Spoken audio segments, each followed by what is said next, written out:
Yellowbrow wasn't done with his revenge. Next up, he targeted the other reinforcements Sun Wukong had called for help.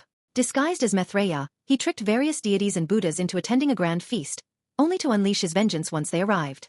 So, how did Yellowbrow deal with the second wave of backup? Here's the story. After the 28 constellation deities freed Sun Wukong from the gold symbols, Wukong smashed the symbols with one mighty swing, making such a racket that it alarmed all the Yao Guai.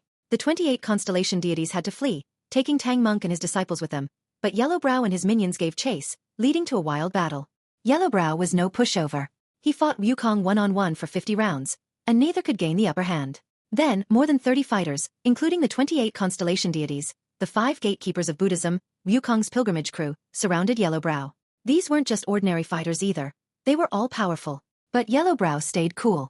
With a spike shaft cudgel in one hand, he blocked their attacks, and with a seed sack in the other, he sucked all 30-plus fighters inside, trapping them effortlessly. The first wave of reinforcements was a total failure. Everyone got captured, and only Wukong managed to escape.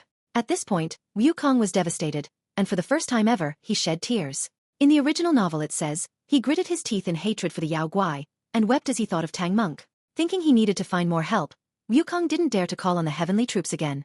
He couldn't bear to return to the celestial court, fearing they would mock him, saying, "Back when you wreaked havoc in heaven, you were so arrogant, calling yourself the great sage equal to heaven. And now, you've lost your master and even let the 28 constellation deities get captured."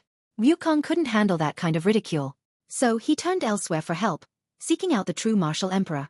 The true martial emperor was very courteous and agreed to help. However, he explained that he had been ordered by the primordial lord to watch over the southern continent, and without a direct command from the Jade Emperor, he couldn't just lead an army to another realm. This made perfect sense. Throughout all dynasties, moving troops without the emperor's decree was a serious matter. Unauthorized military action could have dire consequences. So while the true martial emperor couldn't go himself, he sent his 2 trusted generals, the Turtle General and the Snake General, along with 5 mighty lonks to assist Wukong. But what happened? Same story as before.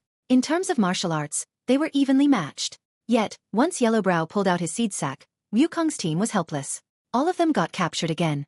In the game's storyline, after the journey for scriptures, how did Yellowbrow get his revenge on this second wave of reinforcements? Yellowbrow lured the Turtle General and the Snake General into a trap.